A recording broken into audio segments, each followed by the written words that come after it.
Good morning, everyone, and welcome to the day in the life of a solo startup founder. Today, I just thought I'm going to take you along with me to show you what my day looks like. And today is a particularly interesting day because I'm not actually at home. My girlfriend is traveling for work to two major cities in Poland. And I thought I will come along because, well, as they say, every cafe is a founder's office. We're making a petrol fuel stop, and it's a great opportunity to go ahead and grab a quick coffee. I am, however, not your typical entrepreneur. I don't wake up at 5 a.m. and exercise. I don't put my face in a bucket of ice water. I don't have any sorts of rituals. I just get up and I get to work.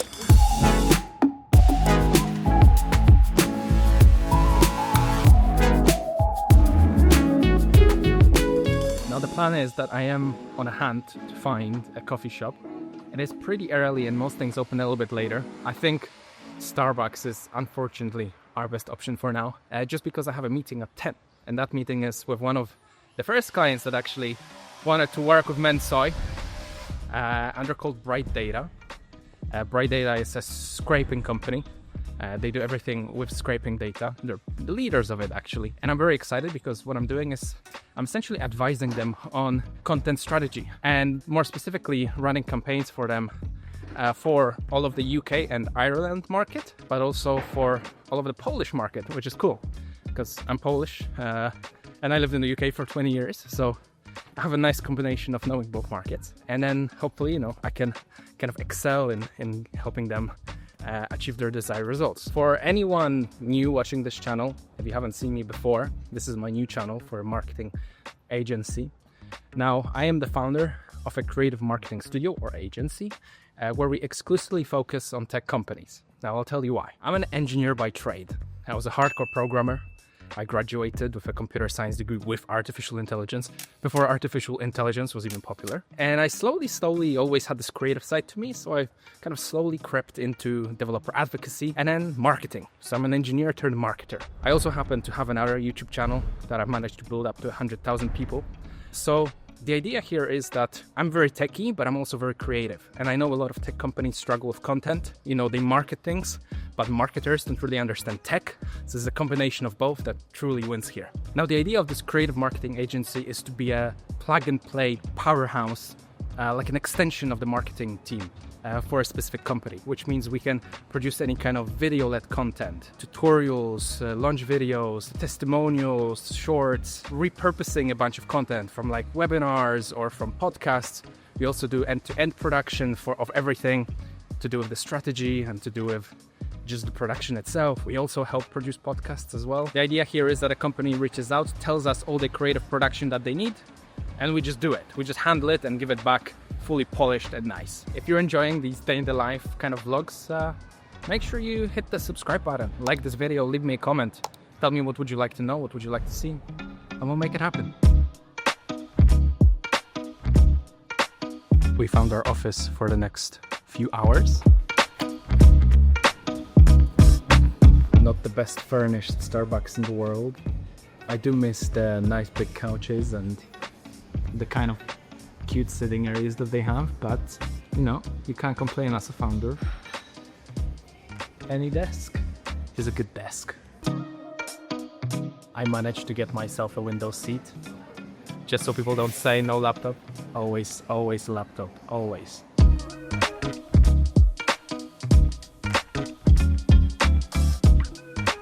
We're getting views on the YouTube video on the new channel. I actually made a post and I was like, I'm building this new marketing agency and I built the channel to 100K once. I'm gonna show that it's repeatable, so I'm going to start a new channel from scratch, which is this one, and show that it is possible. And just posted the second video and it's not much, but it's 10 views.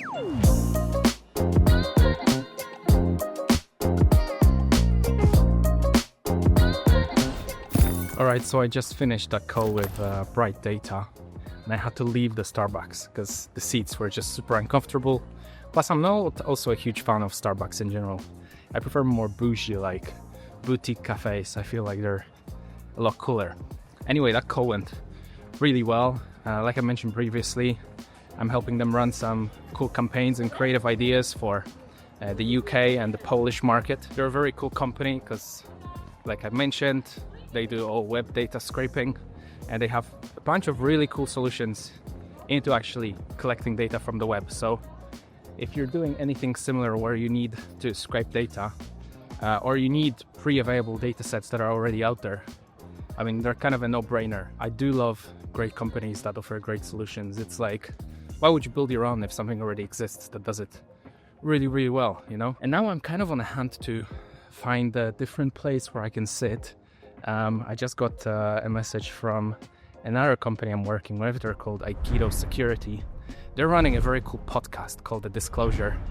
And I came in to help essentially do the post-production of that podcast. They came with the problem to me, finally, that they had a bunch of editors, but nobody could really understand what they're talking about because the content is just very techy in general. And obviously, being an engineer, I understand the content, so it was easy for me to kind of give them what their expectations were, but also on top of that provide a really cool creative direction for how the podcast should be edited and the flow of it. And I kind of also advise the guy who runs it, won't mention names right now unless he gives me permission, on how he should be sitting and on like the lighting and just the studio setup. I'm kind of just helping them evolve that podcast, and it's growing quite well, so you guys should definitely check it out. So I have a call with him in an hour.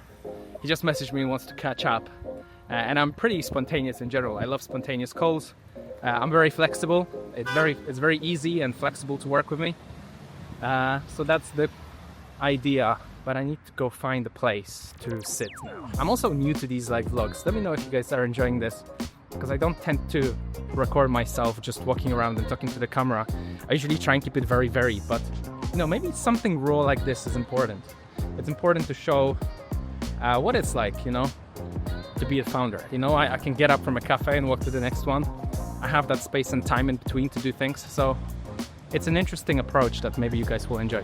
Now, I would really like to mention that being a founder is not easy. Like it might seem like, great fun, lots of time to spare, but realistically, it's a constant grind. I mean, literally all the time, you're chasing leads, you're chasing opportunities. It's basically a rat race. Today is actually exactly 1 month since I launched my business. It's a really exciting opportunity, and it's a really exciting thing to know that I already have clients that believe in the things I can do, and that have the trust in my work, which is extremely uplifting.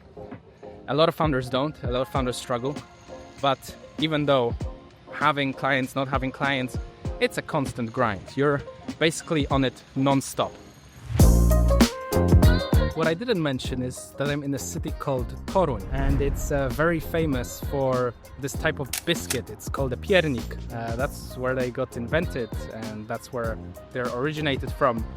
And I think it's important to say that a lot of people underestimate the beauty of Poland. I mean, have a look at this.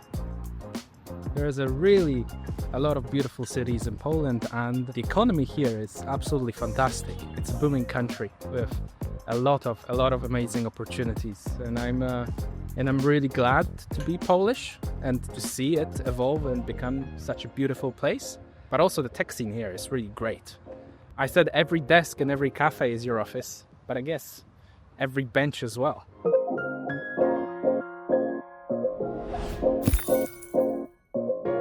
Initially, I was quite skeptical about doing this day in the life video that I'm filming right now, because I knew for a fact, if I'm going to show the real founder lifestyle without exaggerating and making it beautiful for social media, you're just gonna watch me talk to the camera, walk from one place to the next, from cafe to cafe, and essentially just share my experiences and nothing more than that. The interesting part of a founder's life isn't in what they do in a single day, because most of the time they're just sitting. The interesting part is the things they achieve, the clients they speak to, the interesting tactics that they utilize to build more awareness for their business, to get their initial clients, and so on and so forth. So I plan on sharing that. I plan on sharing the clients I have, the work I do with them, the exciting things that are actually building my business, not what I'm doing in a particular day. Because, well, I'm just sitting by my desk. If anyone tells you otherwise, what a tech founder is doing, unless they have a whole team and an office they can attend and a much more exciting lifestyle where they have people to handle things for them and potentially they might get more time. But solo founders, when the business is bootstrapped and it's digital and it's through the computer, that's your main working tool, well, this is what you're getting. Today is anyway much more exciting than usual because I'm traveling to 2 cities, so I'm just making the most of remote work, but realistically, I'll just be at home. Yes, let that sink in.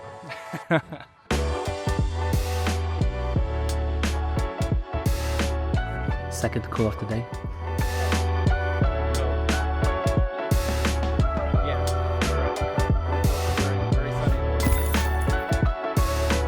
I finished the call. It was a very productive conversation with Aikido Security. One thing I learned as a founder, it's always good to catch up with clients, even if you haven't agreed on terms like such. I think offering a weekly or bi-weekly sync to just make sure, you know, we're aligned on everything, on the content going forward or the work going forward is super beneficial, not just to myself because I know exactly what I'm doing, but very often I noticed it puts the people you speak to, your clients, at peace of what they have to do and how they should manage things and what the requirements are for them to bring back to me. Yeah, it's a positive call. The business-client relationship is extremely important.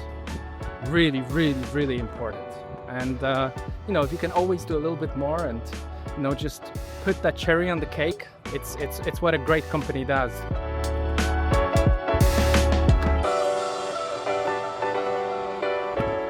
And on to the second destination, which is Warsaw.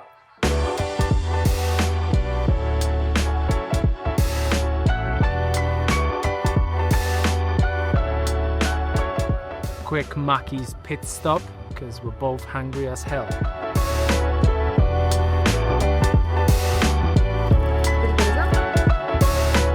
So I have completely forgot to start recording when we arrived at this gallery place. The reason for it is I got really excited because I got messaged by someone who said, hey, I've got a lead for you, he needs a launch video, are you able to do it in the next 2 weeks? And I'm like, well, depends what type of video it is, but yes, we'll get it done. We're pretty fast and pretty efficient at what we do. So I was like, yeah, we'll get it done. So they put me in touch, and unfortunately after a conversation, the budget just was way too low for the amount of work that this edit required. You know, some people budget differently. Some people sometimes misunderstand how much work something can take and occupy. So unfortunately, it was a very quick high and a very quick low. Well, and I guess that's the thing of being a founder. You get opportunities, you jump on them, and then they either go well or they don't. And you have to be able to say no to some opportunities and yes to others. Obviously, there is no point jumping on an opportunity and then getting severely underpaid and then regretting it, you know? We do good work, but we also try and keep the price fair, but also rewarding, not just for me, but also for my editor and so on. So it needs to be a good balance, and you know, if it's not met, then you just have to say no. So that was an interesting part of the day.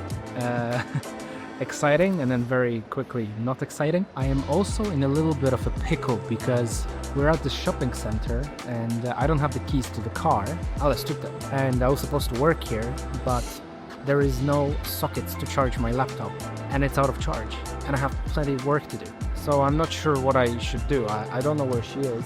I tried messaging her, but well, she's not replying. She's probably busy. She might not be able to grab her phone. So yeah, happy life. I've got plenty of work to do, plenty of things that I had to get done, and I don't know if I'll be able to do that. I need to figure out a solution. Because it's already past 7 p.m, I actually had a very hard time to find a place where I can sit down, like a cafe. So unfortunately I had to divert to Starbucks again, which is open until 10 p.m. So now I go and charge my laptop, and I've got 2 things I want to finish today. I need to finish a blog that I'm writing for a company called Permet.io. If you guys remember, it's the startup I worked for. And then I need to also finish building a demo site for a company called Super Tokens, which I'm doing a launch video for a specific feature that we're launching soon. So yeah, a lot of work. It's exciting. Let's get it. I got some super berry wary, whatever it's called, berry rary refresher with coconut milk. Hopefully it's good. I've never tried it. It's good. So now it's time for a focus poke. Let's get it.